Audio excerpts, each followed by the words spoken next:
아가서 6장 1절부터 3절까지입니다.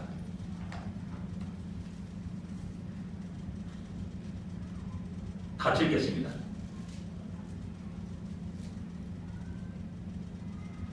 여자들 가운데서 어여쁜 자야, 내 사랑하는 자가 어디로 갔는가? 내 사랑하는 자가 어디로 돌아갔는가? 우리가 너와 함께 찾으리라. 내 사랑하는 자가 자기 동산으로 내려가 향기로운 꽃밭에 이르러서 동산 가운데서 양떼를 먹이며 백합화를 꺾는구나. 나는 내 사랑하는 자에게 속하였고 내 사랑하는 자는 내게 속하였으며 그가 백합화 가운데에서 그 양떼를 먹이는구나. 이 아가서는 유대인들이 6월절 날 읽었던 성경입니다. 뭐 내용을 알다시피 아름다운 사랑을 그리고 있는 성경이죠. 그래서 이들은 그 6월절 이 아가서를 읽으면서 하나님과 자신들 관계를 다시 한번 회복하는 그러한 계기로 삼고 있고, 참 변화없는 하나님의 사랑을 다시 한번 감사하고 찬양하는 그런 내용을 담고 있는 겁니다. 1장에는 사랑의 시작이 나오고 있고요. 2장에는 사랑의 초청이 기록되고 있습니다. 그다음 3장에는 꿈의 내용이 기록되고 있고요. 4장에는 드디어 이제 그 사랑하는 두 사람이 결혼을 하고 또 큰 잔치를 베푸는, 그리고 서로가 서로에 대해서 아름다운 그 찬양을 하고 또 칭송하는 그런 장면이 기록되고 있습니다. 그러나 이런 것이 오래 가지는 않죠. 얼마 안 가서 그들에게는 나태함이 일어나게 되죠. 특별히 이제 술람 여인 안에서 내가 잠을 잤는데 왜 다시 일어나냐, 내 발을 씻었는데 왜 또 돌아풀렸느냐 하면서 솔로몬이 자기를 향해 다가온 것을 거부를 합니다. 그리고 그것 때문에 솔로몬은 떠나게 되고요. 그것 때문에 너무나 당황스러워가지고 성안을 찾고요. 성안에서 찾다가 순찰한 사람들을 만나서 큰 곤욕을 당하고요. 그리고 만난 사람마다 내 사랑한 자가 어디 있느냐, 함께 찾아달라는 이게 간절한 부탁을 하는 장면이 나옵니다. 그리고 드디어 6장에 넘어가면서 그 다시 사랑의 회복이 아름답게 회복되는 것을 우리에게 보여주고 있습니다. 1절에 보면은 여자들 가운데 어여쁜 자야, 내 사랑하는 자가 어디 갔는가? 너의 사랑하는 자가 어디로 들어갔는가? 우리가 너와 함께 찾으리라 라고 말합니다. 근데 5장 9절에 보게 되면은 야, 내 사랑하는 자가 나은 것이 무엇이냐? 라고 이렇게 사람들이 이야기하는 장면이 나타납니다. 그러니까 5장 9절에 그런, 야, 네가 얼마나 뭐 대단하다고, 네 사랑하는 자가 대단하다고 그렇게 날 찾아달라고 이렇게 애를 먹고 하느냐? 그런 빈잔과 또 조롱도 있을 수 있고요. 그런 뉘앙스가 담겨 있습니다. 그런데 6장 1절에 넘어가면은 우리가 너와 함께 찾으리라 라고 이렇게 이야기합니다. 이게 분명히 어떤 변화가 일어난 겁니다. 그 둘 사이에는 바로 10절부터 16절까지 장면이 나오게 되는 겁니다. 10절부터 16절까지 이렇게 쭉 보게 되면 술람 여인이 야, 네 사랑하는 자가 얼마나 대단하냐 라고 말할 때 그들을 향해서 강력하게 이야기하는 겁니다. 머리부터 발까지 그 아름다움을 쫙 얘기합니다. 뭐냐? 머리는 순금 같고 머리털은 꼬불꼬불하고 까마귀 같구나. 그 다음에 눈은 시냇가의 들기 같고 또 뺨은 향기로운 꽃밭 같고 또 손은 황옥을 불린 황금 노르게 같고 다리는 순금 받침에 세운 하반석 띠금 같고 또 입은 아름답고 달콤하고 아름답다. 그 전체가 사랑스럽구나 라고 이러면서 술람 여인이 자기를 향한 질문한 그들에게 이야기하는 겁니다. 그 이야기를 듣고 이제 그 여인들이 그러면 우리가 다시 함께 찾아오겠다 라고 이렇게 변화된 모습을 우리에게 보여주고 있는 겁니다. 술람이 그 여인들에게 말할 때는 그 앞에 부분에서 벌써 이미 성벽을 파수하는 자들에게 의해서 큰 곤욕을 당해가지고 참으로 헐벗고 피곤해 지친 그런 상태였습니다. 근데 술람 여인이 솔로몬에서 자기 사랑한 자를 향해서 말할 때는 눈이 반짝반짝하고 힘이 나고 생기 있고 너무나 화있게 이야기하는 겁니다. 거기에 감동받고 그래서 그들의 태도를 태도를 바꿔가지고 야, 그러면 우리가 함께 찾아보겠다라고 이렇게 말하고 있는 겁니다. 5장 10절부터 16절까지 나오는 그 모든 내용을 보게 되면은 야, 그런 사람이면 한번 나도 보고 싶다, 만나고 싶다 라는 그런 느낌이 들 정도라는 사실입니다. 그만큼 술람 여인은 자기가 사랑하는 그 남자에 대해서 큰 자부심을 갖고 있고요. 어느 누구에게도 모든 사람들에게 담대히 사랑하고 싶은 그런 마음이 있음을 나타낼 수가 있습니다. 그러기에 그 사람을 찾게 간절함으로 그들에게 호소하고 그들에게 간절함을 요구합니다. 바로 그러한 간절함과 호소, 그 다음에 그 사랑한 자를 향한 자부와 긍지, 확신에 찬 그의 태도에 대해서 사람들은 변하게 되는 것이죠. 이런 모습은 우리 주위에서도 쉽게 찾아볼 수가 있습니다. 우리 종종 전도를 하면서 우리 교회 갑시다, 또 우리 예수 믿으세요 라고 말한다면 사람은 대뜸 핀잔을 주기 쉽습니다. 야, 바쁘다, 그럴 시간 있으면 내가 공부하고, 그럴 시간에 돈 벌러 가고, 그럴 시간 있으면 놀러 가겠다 라고 말하는 사람도 있고, 그 다음에 또한 야, 그건 네 종교다, 난 나대로 믿는 게 있다 라고 또 말하는 사람도 있고요. 또 어떤 사람은 야, 예수와 내가 무슨 상관이냐 라고 이렇게 핀잔을 주는 사람도 있습니다. 이런 모습은 아마도 어쩌면 5장 9절에 나오는 그 여인의 모습과 비슷한 모습이라 할 수가 있습니다. 이런 자들을 변화시킬 수 있는 힘이 무엇이겠습니까?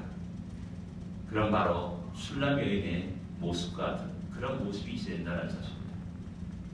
우리가 예수를 믿는다고 하면서 신앙생활을 한다고 하면서 우리의 삶 속에 진지함이 없다 한다면 누가 우리의 모습을 보면서 내가 예수를 믿겠다라고 말하겠습니까? 전혀 그런 말이 일어나지 않을 겁니다. 우리 예수를 믿는다고 하면서 우리 삶 속에 정직하지 못하고 우리의 삶 속에 거짓과 위선으로 가득 찼던다면 우리를 향한 조롱과 멸시는 떠나지 않을 것입니다. 강제로 돈을 줘가지고 그들을 여기 앉힐 수는 있습니다. 예전에 우리 교회에서 한국에서 총동원 전도주일 같은 거 많이 했지 않습니까? 그러면 어떤 사람들이 그랬다 하더라고요. 야, 몇 달 며칠 날 주일날 여기 오게 되면은 밥그릇 하나씩 선물 준다. 이렇게 쫙 광고를 한 겁니다. 그러니까 그 밥그릇 밖에서 쫙 모여드는 겁니다. 그래서 그 사람이 전도왕이 됐습니다. 그래서 상 주셨고요. 지나고 나면 우습지 않습니까? 결국 그들을 감동시킬 수 있고 변화시킬 수 있는 힘은 뭐냐면 내 안에 있는 그 예수를 얼마나 자랑하고 얼마나 자식이 이야기하며 긍지를 갖고 있는 나의 삶의 태도에 달렸다는 사실입니다. 예수 믿는다고 맨날 비시비시라고 힘없이 비시비시라고 다닌다면은 야, 너가 믿는 예수를 믿겠느냐라고 사람들은 핀잔을 줄 것입니다. 여기 아주 좋은 예가 있습니다. 요한복음 4장에 보면 수가성 여인이 나타납니다. 그는 예수를 알고 예수를 만난 후에 자기가 갖고 왔던 물동이를 다 내려놓고 마을로 달려가서 사람들에게 내가 메시아를 만났다라고 전합니다. 근데 그 사람들이, 동네 사람들이 그의 말을 듣고 예수 앞으로 다 나오게 된 겁니다. 여러분 좀 이상하게 생각하지 않습니까? 그 수가성 여인은 5번이나 결혼했다가 이혼한 사람입니다. 그리고 또 6번째 어떤 남자와 동거 중에 있는 여자입니다. 이 정도면요, 그 마을에서 존경받고 추앙받는 그런 삶이 모습이 아니라 오히려 좀 약간 좀 천하고 또 그런 식으로 생각하는 그런 여인일 수 있습니다.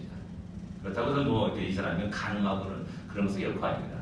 여자가 그 당시에 여자가 이혼당하는 것은 남자의 주권이었습니다. 싫어, 너 살기 싫어 하면 지금도 2, 3세기에서 3번 정도 얘기하면 이혼이 성립된다 그러더라고요. 이혼하게 되면 여자는 아무 힘이 없는 겁니다. 생존에 대한 문제가 됩니다. 그래서 다시 또 결혼하고 이혼하고 결혼하고 이혼하고 이것을 갖다가 5번씩 하고 또 6번째 동거하고 있다는 사실입니다. 결코 이 여인의 말을 대부분 사람들은 신뢰할 수 없고요, 존경할 수 없을 겁니다. 그런데요, 그 마을 사람들이 전부 전부 다 그 말을 듣고 또 예수님 앞으로 나와서 예수를 메시아를 만나고 또 그것만 놀라운 역사를 성경은 기록하고 있는 겁니다.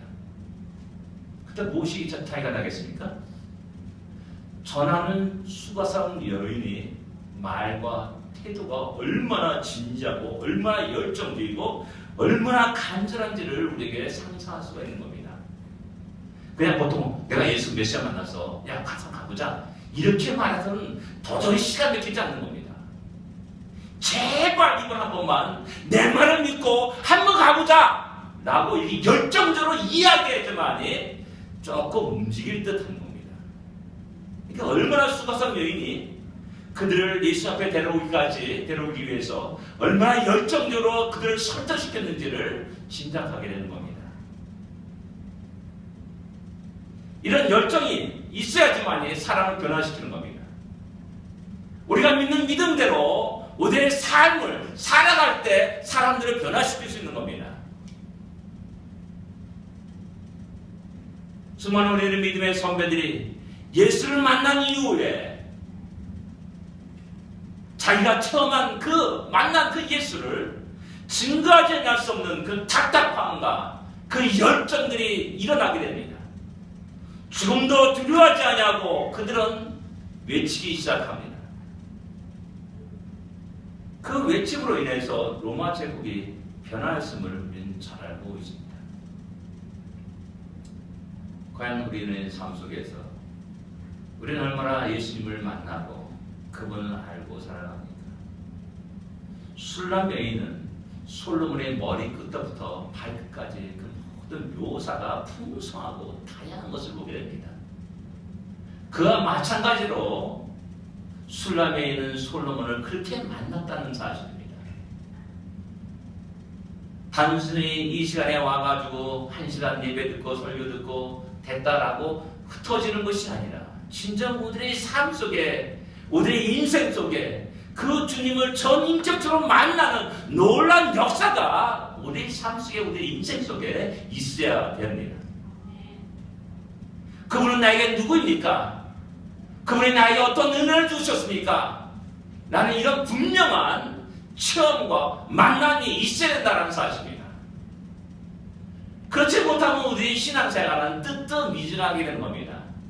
자연스럽게 율법주의에 빠지게 되는 겁니다. 형식에 빠지게 되는 겁니다. 그냥 11시가 됐으니까 예배드리러 가자 라고 이런 말, 장담한 말. 여러분들 주일날 이 1시에 나오셔서 예배드리는 것이 얼마나 큰 복이고 얼마나 큰 은혜고 우리에게 얼마나 놀라운 사건인지를 실감할 수 있어야 됩니다. 만왕의 왕이신 그분을 만나는 겁니다. 전능하신 하나님께 나아가는 겁니다. 이것이 어떻게 평범한 일이 되겠습니까? 아니에요. 우리만이 느낄 수 있고 우리만이 가질 수 있는 특권입니다. 이 시간을 통해서 하나님은 당시에 사랑하는 백성들을 만나기를 원하시고 그들에게 준비한 모든 복들을 쏟아 부어주시기를 원하시는 겁니다. 이런 전인격적인 만남이 있을 때 우리는 술람 여인처럼 내 사랑하는 이런 사람이다. 내가 믿는 예수 이런 사람이다. 내가 믿는 예수가 얼마나 나에게 큰 은혜를 베풀어 주셨는지 아느냐. 나의 삶을 인도하였고 나에게 생명을 줬고 나에게 여러 가지 어려움과 환난 속에서도 지키시며 구원해 주시며 내가 어려울 때 부르짖을 때마다 그 소리에 응답하시는 나의 주님이시다라고 자신 있게 이야기할 수 있어야 된다는 사실입니다. 그럴 때 상대가 반응이 일어나는 겁니다.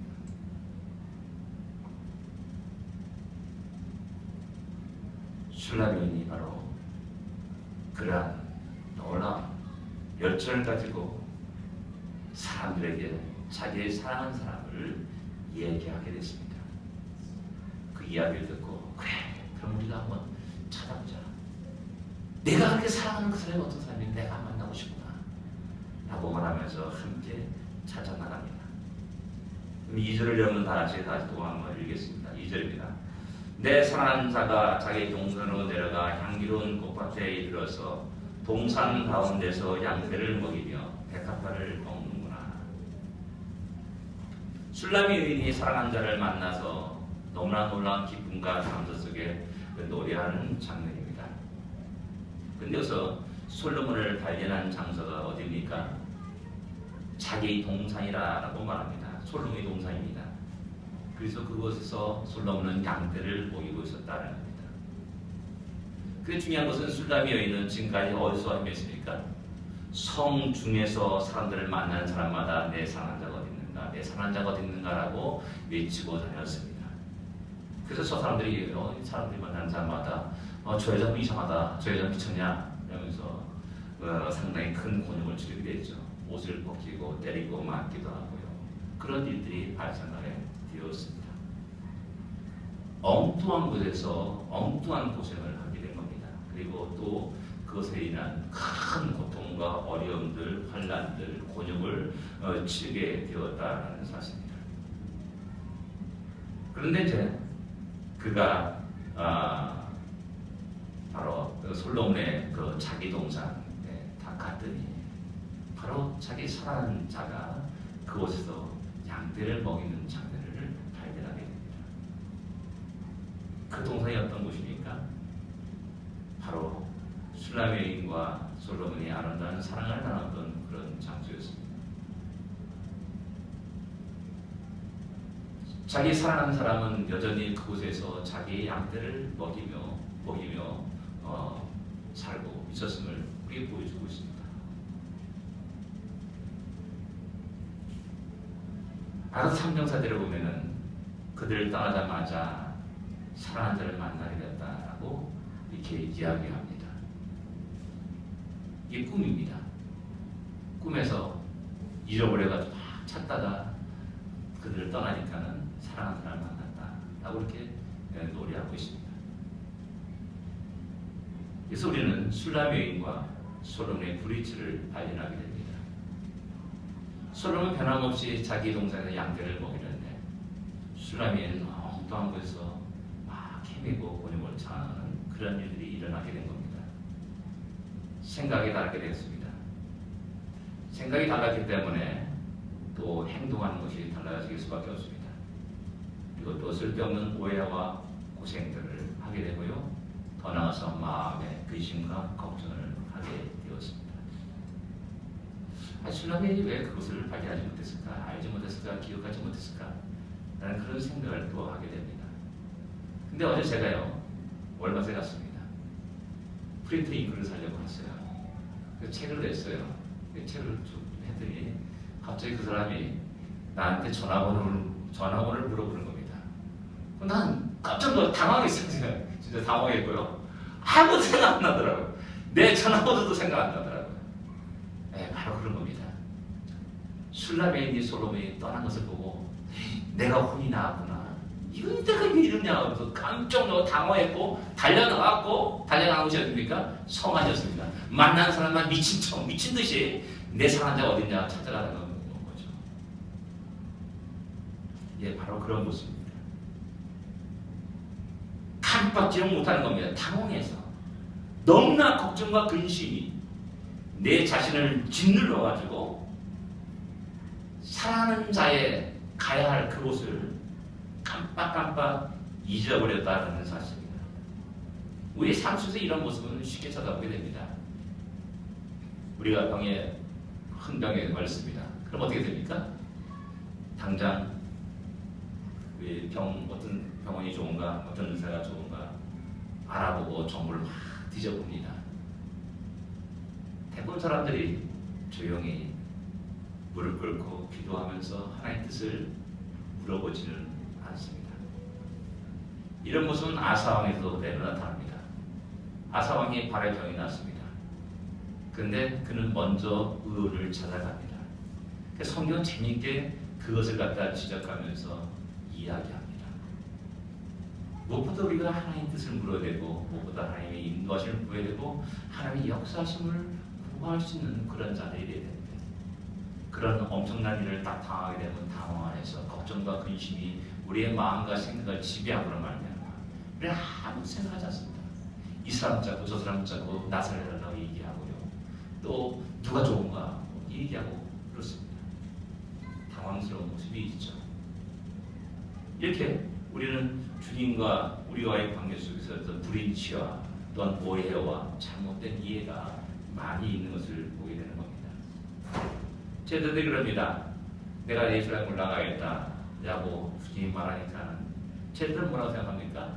야, 주님 이제 영광을 받으러 올라가시는구나. 죽으러 가시는지도 모르고 이렇게 생각하는 것이 그 당시 제자들의 모습이었습니다. 또한 주님이 말합니다. 내가 가는 곳을 나가는 곳에 그 길을 너희도 알리라라고 요한복음 10장 4절에 말씀합니다. 근데 또한 뭐라고 합니까? 주님 어디로 가시는지 우리가 알지 못하겠거든. 어찌 그 길을 알겠습니까? 라고 이렇게 대답을 합니다. 또 마태복음 16장에 보면은 예수님이 바리새인과 사두개인들을 조심하라 라고 말했습니다.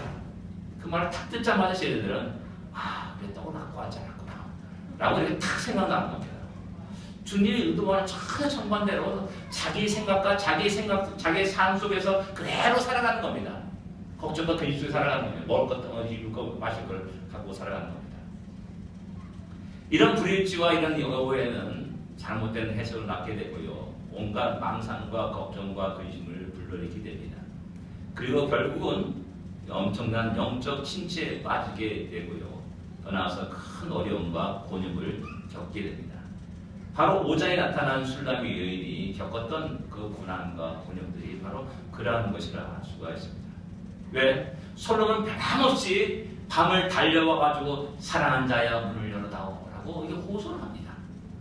그것이 짬을 내서 그럽니다. 목장이기 때문에 양무리를 놓고 밤을 새 달려와서 사랑한 자의 얼굴을 보기를 원했는데 나 힘들어, 나 피곤해, 왜 이 시간에 돌아오는 거야 라고서 짜증내면서 그냥 가 라고 우리 보통 이렇게 말하겠죠. 그런 식으로 대하게 되는 거죠. 그렇지. 결국 그 다음에 큰 영적 어려움들, 곤욕을 치르게 되는 그런 일이 발생하게 되는 것이죠.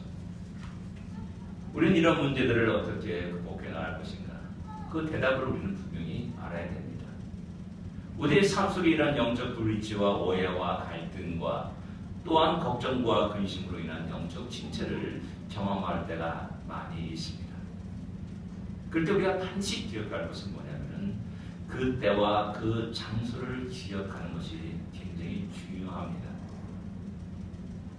술람여인이 솔로몬이 자기 동산의 양떼를 먹이는 곳으로 발걸음을 옮겼을 때 그곳에서 솔로몬을 다시 만날 수 있고 다시 그 사랑을 회복시킬 수 있었듯이 우리의 삶 속에 그 때와 그 장소가 분명히 있다는 사실입니다.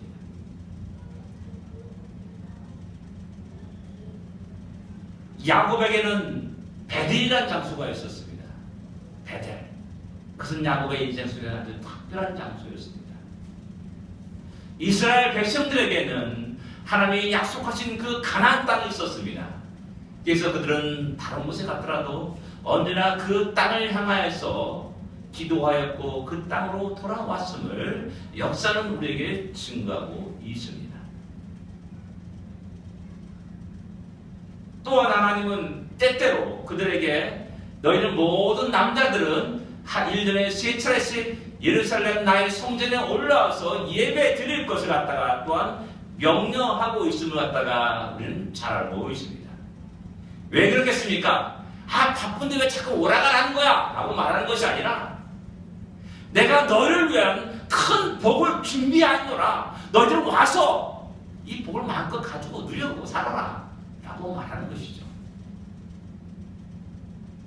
하나님이, 우리 주님이 당시에 살아가는 백성을 만나기를 원하시는 그 시간과 그 장소가 있다는 사실입니다. 주님 말하지 않습니까? 수고하고 건져서 다 내게로 오라. 내가 너를 쉬게 하리라 라고 말했습니다. 찾으라, 두드리라, 뭘 두드리라, 구하라 라고 우리 주님은 명령하고 있지 않습니까? 무엇이겠습니까? 바쁜 우리를 일부러 대표려고 불러라 가라 이렇게 말하는 것이겠습니까? 아닙니다.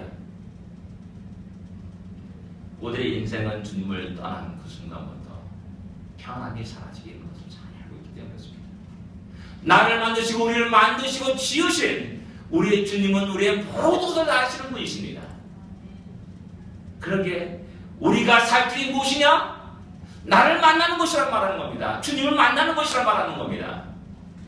좀 만나서 이야기하고 싶다는데 우리는 하나님 오늘 밭을 샀습니다. 하나님 사업을 했습니다. 너무 아파서 죽겠습니다. 라고 말하면서 멀리 멀리 도망만 간다는 사실입니다.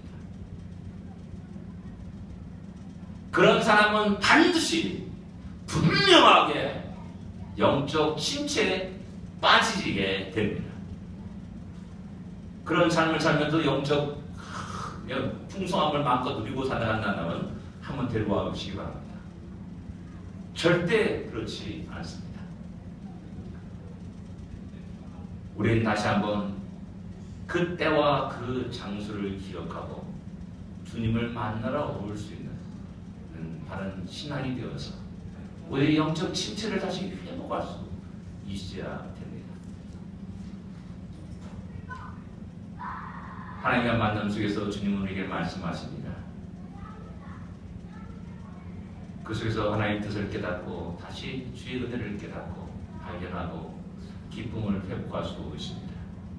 그리고 또한 성도들 간의 뜨거운 사랑의 유지를 나눌 수가 있습니다. 주일날 우리가 모여서 예배드리는 이곳이 바로 그 장소가 되어야 됩니다. 예배드리는 이 시간이 바로 그 시간이 되어야 됩니다. 그럴 때 우리를 통해서 하나님은 너무나 영광을 받으실 것이고 또한 우리에게 너무나 큰 기쁨과 즐거움이 시간이 될 것입니다. 3절 여러분 다 같이 읽겠습니다. 루마니아 사람이 자꾸 왔다 갔다 하시는데 불안합니다. 제가 같이 읽겠습니다. 나는 내 사랑하는 자에게 속하였고 내 사랑하는 자는 내게 속하였으며 그가 백합화 가운데서 그 양떼를 먹이는구나. 나는 내 사랑하는 자에게 속하였구나. 내 사랑하는 자는 내게 속하였다. 이렇게 말합니다. 제가 이제 제목을 내가 내 안에 내가 내 안에 이렇게 요한복음에 나오는 말씀입니다.